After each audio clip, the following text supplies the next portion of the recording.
소들섬 송전탑 공사를 놓고 당진시와 한전이 소송전을 벌이고 있는 가운데 법원이 또다시 당진의 손을 들어줬습니다. 재판부는 한전이 관련법을 무시하고 공사를 강행하고 있다고 판결했습니다. 충남도 선거관리위원회가 지난 6일 지방선거 예비후보자 3명을 검찰에 고발했습니다.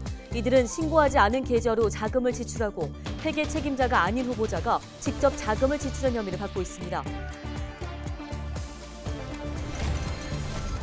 한우산업 안정화를 위한 현장 정책 토론회가 홍성에서 열렸습니다. 생산비 절감 대책과 소비 활성화 방안, 한우산업 기본법 제정 등에 대한 논의가 이루어졌습니다. 농사를 지으면서 유튜브를 운영하는 농튜버가 늘고 있습니다. 농가 홍보는 물론 상품 판매도 직접 하고 있습니다. 기자가 간다에서 만나보겠습니다.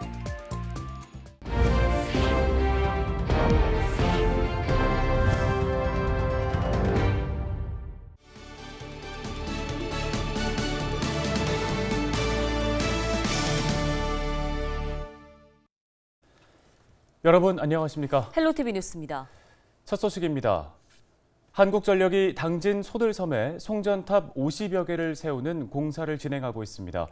앞서 당진시가 한전에 공사 중지 명령을 내렸고 지난 5월 법원도 당진시의 명령이 타당하다고 판결했지만 한전은 아랑곳하지 않고 공사를 강행했는데요. 최근 법원이 또다시 당진시의 손을 들어줬습니다. 법원은 한전이 관련법을 무시하고 공사를 강행하고 있다고 판결했습니다.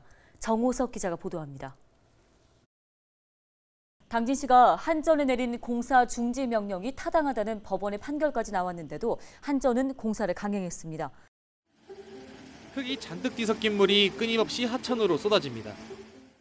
당진시의 송전탑 공사 중지 명령이 타당하다는 2심 법원 판결이 나온 건 지난 5월. 하지만 한전은 이후 약 5달 동안이나 공사를 강행했습니다.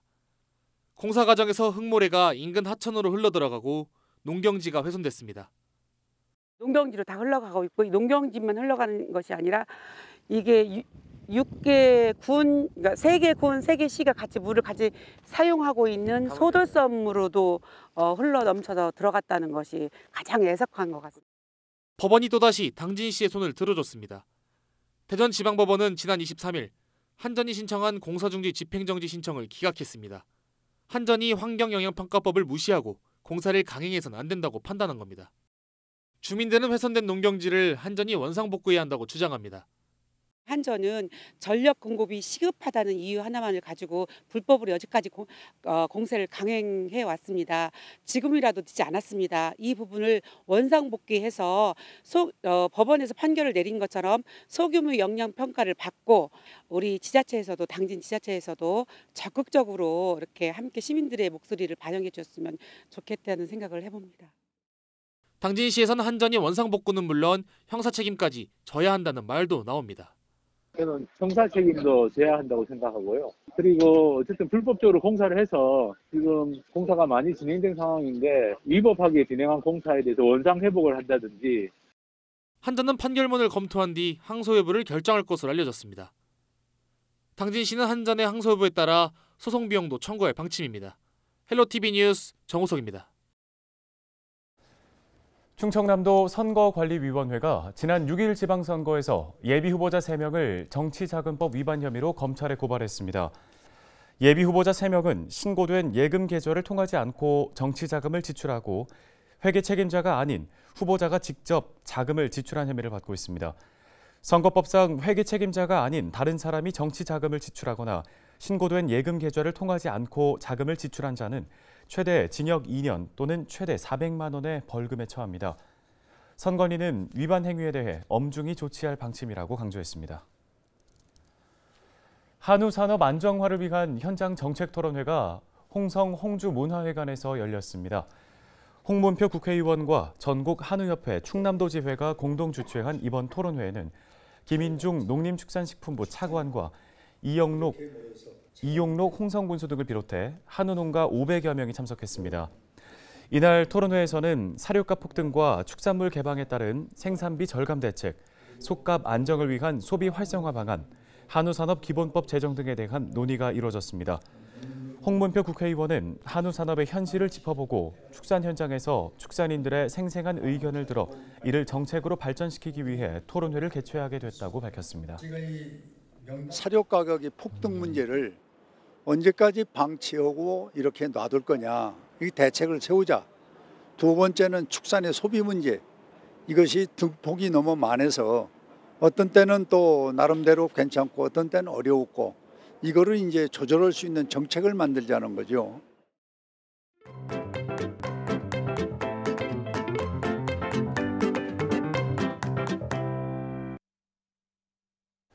다음 소식입니다. 농촌진흥청에서 지난해 농가 마케팅 기술 지원에 참여한 농가의 평균 수입을 조사했는데요. 한 해 전보다 17.4% 증가한 것으로 나타났습니다. 비대면 판매를 위해 농가가 직접 나서면서 온라인 마케팅 교육에 참여하는 농가도 늘고 있습니다. 농튜버와 커머스 쇼호스트로 변신한 농민들 만나고 왔습니다. 기자가 간다 김소영 기자입니다. 혹시 농튜버라는 단어를 들어보신 적 있으십니까? 농촌의 농과 유튜브에 영상을 올리는 사람, 유튜버를 합성한 신조어인데요. 요즘 농촌에서는 이 농튜버가 대세입니다. 귀농한 지 올해로 6년째인 강석진 씨. 올해 처음으로 방울토마토 농사를 시작했습니다. 방울토마토와 함께 유튜브에도 도전했습니다. 토마토를 하게 되면서 내가 어떻게 해야지 나에 대해서 더 홍보를 잘할 수 있을까 대해서 생각을 해보니 유튜브가 생각이 나더라고요. 그래서 유튜브를 보는 것도 즐겨하지만 이제 제가 촬영도 해야 되니까는 배워야 되겠다는 생각이 들어서 농사를 지으면서 유튜브를 운영하는 농튜버가 늘고 있습니다. 농가 홍보는 물론 상품 판매도 직접 할 수 있기 때문입니다. 유튜브는 농민들한테도 이제는 이렇게 판매함에 있어서도 그렇고 또 저희 농원을 알리기도 하고 앞으로는 뭐 해도 되고 안 해도 되고가 아니라 농민들한테도 꼭 이렇게 필요함을 많이 몸소 느끼게 돼가지고 내 농산물을 내가 가격을 정해서 내가 팔 수도 있고 그다음에 유튜브를 또 오래 하다 보면 구독자 늘어나고 조회수 많으면 또 어떻게 보면 나이 먹어서 구독자 조회수에 따라서 광고 수익이 낼 수가 있으니까 연금이 될 수가 있잖아요. 농업인들은 연금이 없으니까. 농튜버와 함께 라이브 커머스도 농민들 사이에서는 큰 인기를 얻고 있습니다. 특별한 기술 없이도 직접 참여가 가능하고요. 중간 유통 단계가 없기 때문에 소득 면에서도 이익입니다. 그래서 오늘은 제가 방울토마토 생산자 라이브 커머스 현장을 찾아서 직접 든든한 지원군이 되어보도록 하겠습니다. 네, 안녕하세요. 네, 안녕하세요. 예, 저는 1일 쇼 호스트가 되어 방울토마토 농가를 도와드릴 김소영 기자라고 합니다. 그 맛이 너무 달콤해서 마치 설탕을 막 뿌려놓은 듯한 그런 라이브 커머스는 실시간 방송을 통해 직접 키운 농산물을 소개하고 소비자와 소통하고 구매 요청도 받을 수 있어 판로 확대 면에서도 인기를 얻고 있습니다. 요즘 이런 커머스라는 게 이제 홈쇼핑하고 틀려가지고 요즘 또 대세가 라이브 커머스 쪽으로 가기 때문에 이렇게 선택하게 되었습니다. 농가에서 그 판매 애로를 가지고 있어서 이를 해결하기 위해서 저희가 라이브 커머스 같은 교육을 통해서 판로를 개척하고 있고요. 우리 농산물을 이제 알리고 홍보를 해서 농가 소득을 올릴 수 있도록 생산자가 직접 소비자를 만나서 판매까지 하는 유튜브 마케팅과 라이브 커머스가 인기를 끌면서 지역 농업기술센터에서도 농업인을 위한 온라인 마케팅 교육을 늘리고 있습니다. 기자가 간다, 김소영입니다.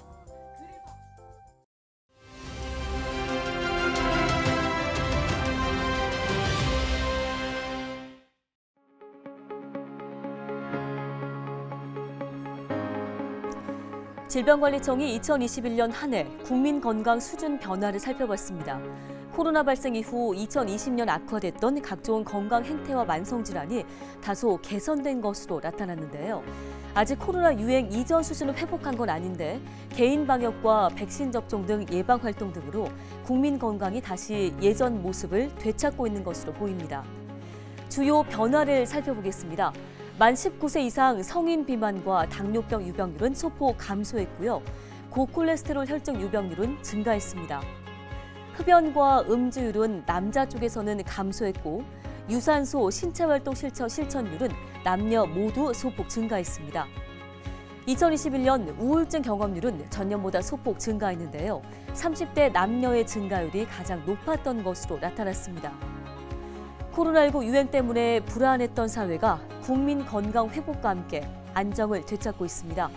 2023년에는 코로나19 이전의 사회로 온전히 되돌아갈 수 있기를 기대해 보겠습니다. 데일리 브리핑이었습니다.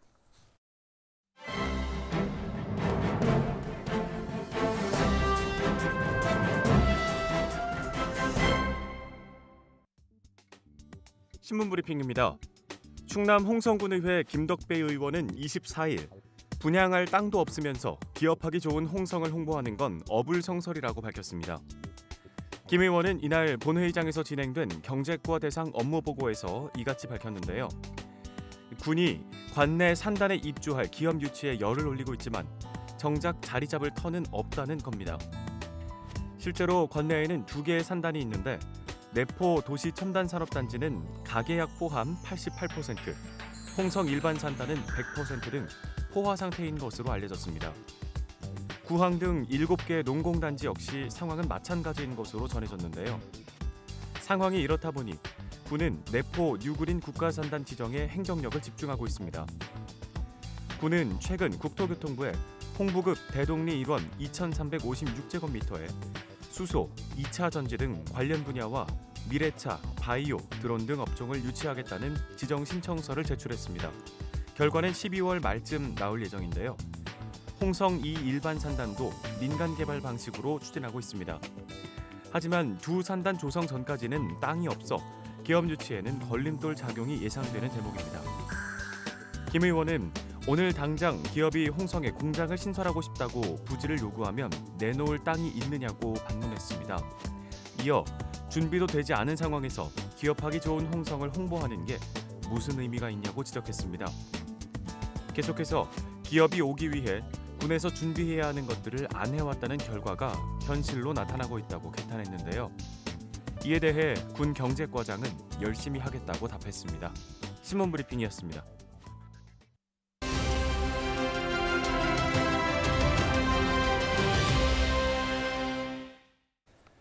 심각한 해양 쓰레기 문제에 대응하기 위해 충남도가 첫 환경 정화 운반선을 건조해 다음 달부터 본격적인 운영에 들어갈 예정인데요.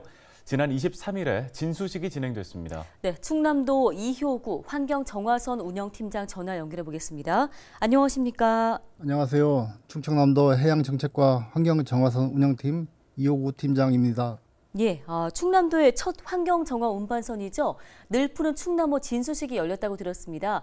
먼저 이 환경 정화 운반선이 어떤 건지 소개 부탁드립니다.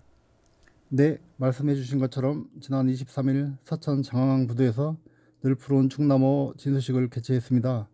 늘 푸른 충남호는 각 시군의 민간에 의탁해 옮기던 서해 연안 6개 시군 18개 도서지역 집화 해양 쓰레기를 직접 운반하기 위해 75억 원의 사업비를 들여 건조 중인데요.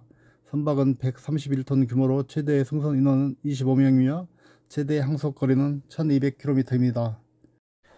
네, 늘 푸른 충남호가 어떤 역할을 하게 되는지 궁금한데요.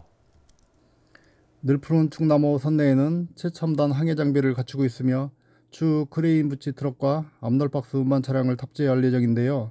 주요 임무는 해양 쓰레기 육상 운반입니다. 이 외에도 해양 환경 보전, 해양 오염 사고 방제 작업 지원, 해난 사고 예방 및 구조 등도 추진하게 되는데요.